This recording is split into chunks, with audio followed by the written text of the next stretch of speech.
Hai Bunda, selamat datang kembali di channel Paramorina Official. Bunda hebat anak sehat.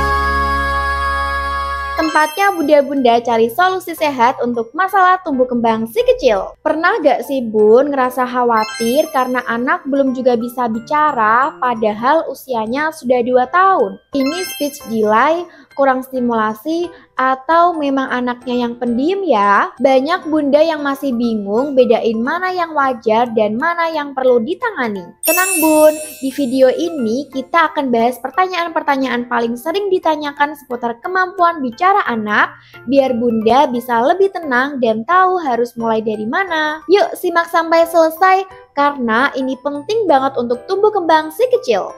Langsung aja ya, kita masuk ke pertanyaan pertama yang paling sering banget ditanyain ke kami, yaitu yang pertama, normalnya anak mulai bicara itu umur berapa sih Bun? Menurut penelitian, anak umumnya mulai mengucapkan kata pertama mereka pada usia 12 bulan. Pada usia 18 bulan, biasanya sudah bisa mengucapkan 5-20 kata. Dan pada usia 2 tahun, mereka mulai menggabungkan kata menjadi kalimat pendek. Dokter anak dan ahli perkembangan bahasa Dr. Liz Elliott dalam What's Going On in There menyatakan bahwa kemampuan berbicara berkembang pesat pada saat usia 18-24 bulan. Karena keterlambatan berbicara bisa disebabkan oleh berbagai faktor seperti gangguan pendengaran, masalah perkembangan, atau stimulasi bahasa yang kurang. Kita masuk ke pertanyaan yang kedua.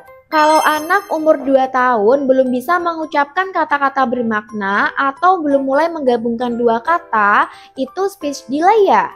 Menurut jurnal tentang speech delay, jika usia 2 tahun belum bisa mengucapkan kata-kata atau hanya memiliki kosakata yang sangat terbatas, ini bisa dikategorikan sebagai speech delay atau keterlambatan bicara.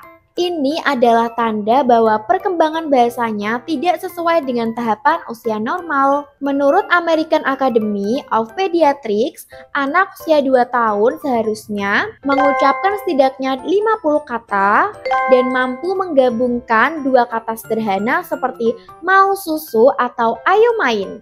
Jika si kecil usia 2 tahun belum bisa mengucapkan kata-kata bermakna atau tidak menunjukkan kemajuan berbicara, itu juga perlu diperiksa lebih lanjut ya Bunda, dan sangat mungkin merupakan speech delay. Lanjut ke pertanyaan yang ketiga. Apa sih penyebab anak terlambat bicara? Faktor keturunan termasuk gak? Penyebab speech delay sangat beragam ya, bisa jadi faktor medis, psikologis, lingkungan, atau genetika. Jurnal yang membahas mengenai keterlambatan berbicara menyebutkan beberapa faktor utama. Yang pertama ada gangguan pendengaran. Kedua ada kurangnya stimulasi berbicara di lingkungan. Ketiga, gangguan perkembangan neurologis. Yang keempat, faktor keturunan atau genetik. Misalnya jika orang tua atau keluarga dekat ada riwayat keterlambatan berbicara atau gangguan bahasa. Dan yang kelima ada gangguan perkembangan seperti autisme. Jadi faktor keturunan memang bisa menjadi penyebabnya Bun. Anak dari orang tua atau anggota keluarga yang serupa mengalami keterlambatan bicara saat kecil memiliki resiko lebih tinggi mengalami hal serupa. Hal ini bisa terjadi meskipun anak tidak memiliki gangguan lain secara medis. Oke, kita ke pertanyaan yang keempat.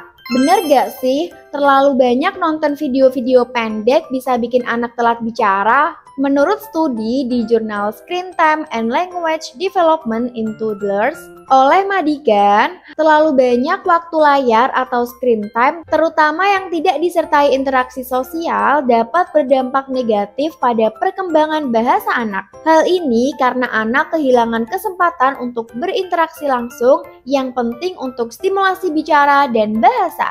WHO juga merekomendasikan anak usia 2 tahun ke bawah sebaiknya dibatasi menonton layar maksimal 1 jam per hari. Studi dari University of Toronto menunjukkan bahwa anak usia 6 bulan sampai dengan 2 tahun yang terlalu sering menatap layar mengalami resiko lebih tinggi mengalami speech delay.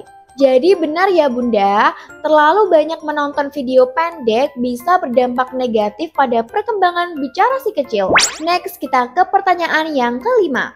Stimulasi bicara itu contohnya kayak yang apa sih? Stimulasi bicara adalah segala bentuk aktivitas yang dilakukan orang tua atau pengasuh untuk merangsang agar anak mau berbicara dan memahami bahasa. Ini penting banget dilakukan terutama di usia Golden Age. Jurnal Perkembangan Bahasa menekankan pentingnya interaksi langsung seperti mengajak bicara dan menjelaskan kegiatan sehari-hari dengan bahasa yang sederhana, membaca buku bersama dengan gambar-gambar menarik, menirukan suara binatang dan benda, bernyanyi dan bermain permainan kata, dan memberikan kesempatan si kecil untuk berbicara dan merespon dengan sabar. Stimulasi bicara gak harus mahal dan rumit, yang penting konsisten, penuh kasih sayang, dan bisa dilakukan lewat aktivitas sehari-hari bersama si kecil bun. Kita beralih ke pertanyaan yang keenam. Kalau anak sudah terapi, perlu didukung sama vitamin juga nggak? Jawabannya perlu ya bunda. Pemberian vitamin bisa menjadi dukungan tambahan yang bermanfaat untuk anak yang sedang menjalani terapi bicara atau terapi tumbuh kembang. Tapi penting diingat, vitamin bukan sebagai pengganti terapi, melainkan sebagai penunjang proses stimulasi dan perkembangan otak serta tubuh anak. Menurut pendapat dokter anak dari American Academy of Pediatrics, terapi bicara itu tindakan utama untuk speech delay. Tapi vitamin yang mengandung nutrisi penting seperti zat besi, zinc, dan vitamin D juga perlu untuk mendukung perkembangan otak dan sistem saraf si kecil. Jurnal Micronutrient and Neurodevelopment oleh Black juga menunjukkan bahwa kekurangan nutrisi tertentu bisa menghambat kemampuan belajar dan perkembangan bahasa. Jadi, kenapa sih masih perlu vitamin? Alasan pertama, karena nutrisi mendukung sistem saraf dan fungsi otak si kecil. Zat besi dan zinc membantu proses kognitif dan fokus.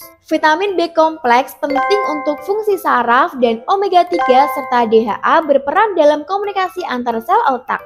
Alasan yang kedua, karena anak dengan keterlambatan berbicara kadang punya gangguan makan atau pilih-pilih makan. Sehingga dengan konsumsi vitamin ini dapat membantu melengkapi kebutuhan nutrisi yang kurang dari makanan sehari-hari.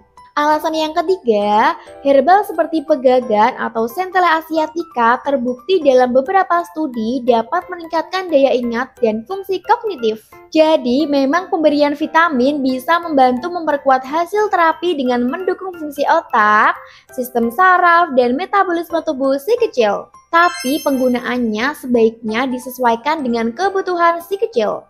Takaran yang sesuai usianya, pilih vitamin yang aman yang sudah BPOM, tetap diimbangi dengan stimulasi yang aktif dan konsultasi kepada dokter ya bunda. Kita lanjut pertanyaan yang ketujuh.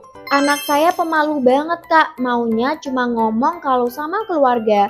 Itu termasuk speech delay juga gak ya? Eits, itu belum tentu ya bunda. Jika si kecil hanya mau berbicara saat bersama keluarganya saja dan cenderung pendiam di luar, itu belum tentu speech delay. Bisa jadi anak bunda memang memiliki sifat pemalu atau cenderung pendiam di lingkungan sosial baru. Dan ini bukan gangguan bicara, melainkan bagian dari kepribadian atau temperamen anak. Nah, jika si kecil bisa bicara dengan lancar di rumah, menyusun kalimat sesuai dengan usia, mengerti dan bisa mengikuti instruksi sederhana, tetapi hanya diam atau tidak bicara di luar rumah karena malu, maka ini lebih ke arah kecemasan sosial atau sifat pemalu, bukan speech delay. Next ke pertanyaan yang ke-8. Apakah penggunaan dua bahasa atau bilingual language bisa bikin anak jadi terlambat bicara? Jawabannya tidak ya bunda. Penggunaan dua bahasa terhadap anak tidak membuat anak jadi terlambat bicara. Anak yang tumbuh di lingkungan bilingual mungkin membutuhkan waktu sedikit lebih lama untuk menguasai kedua bahasa. Tetapi ini bukan penyebab speech delay ya. Studi dari Harvard University justru menunjukkan bahwa anak bilingual memiliki keunggulan dalam fungsi kognitif otak, seperti pemecahan masalah dan fleksibilitas kognitif. Anak bilingual bisa mengalami fase yang disebut silent period, masa di mana anak tampak tidak banyak berbicara saat sedang menyerap dua bahasa sekaligus. Ini normal dan bersifat sementara. Jadi bunda tidak perlu khawatir ya. Mina ada tips nih untuk ayah bunda yang mendidik si kecil dengan dua bahasa sekaligus.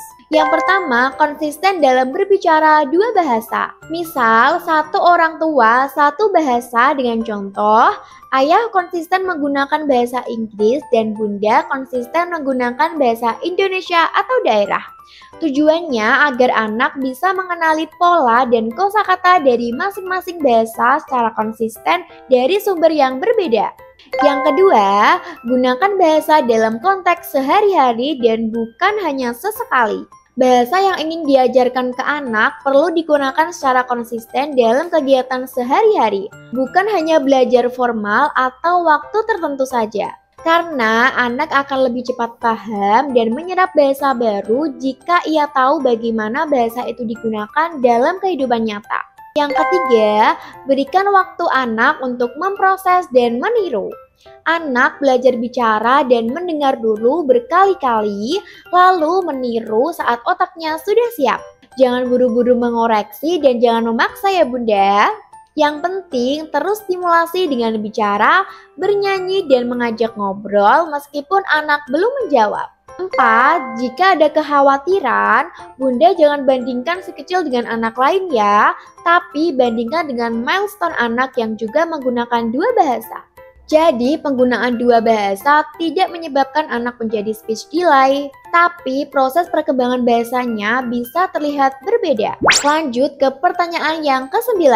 Kak, anak saya sudah bicara, tapi kadang masih kurang jelas.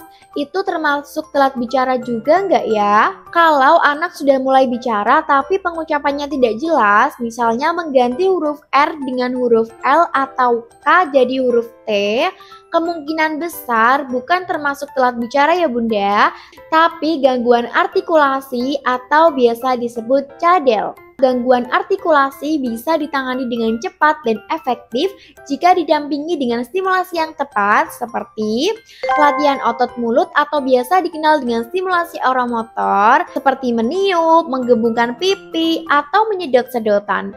Yang kedua, sering diajak bicara perlahan dan jelas. Dan yang ketiga, membacakan buku dan bernyanyi bersama.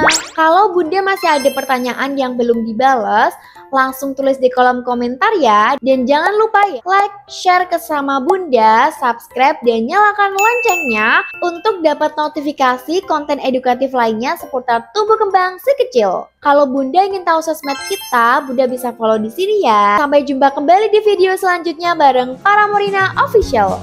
Salam sehat dan semangat untuk bunda dan si kecil. Paramorina, teman tumbuh anak Indonesia.